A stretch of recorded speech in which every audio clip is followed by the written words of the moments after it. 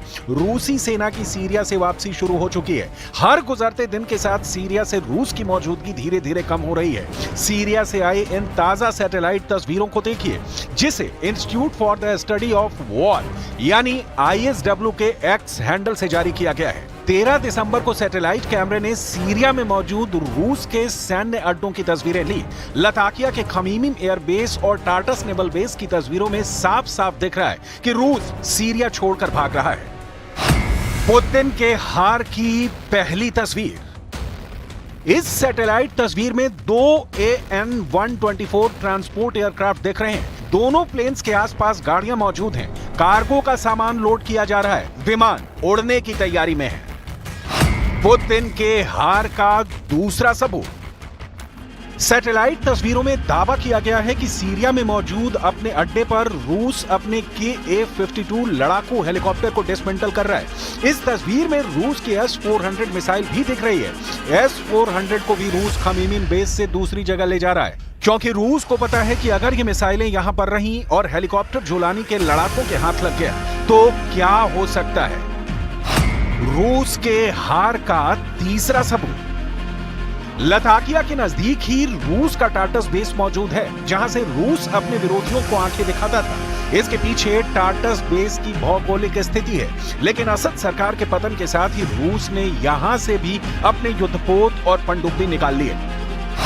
छटपटा रहा है हिजबुल्लाह। बिना पानी की मछली देखी है आपने? पहले वो पानी के लिए तड़पती है और फिर आखिरकार दम तोड़ देती है। लेबनान वाले हिजबुल्लाह के साथ भी यही हो रहा है।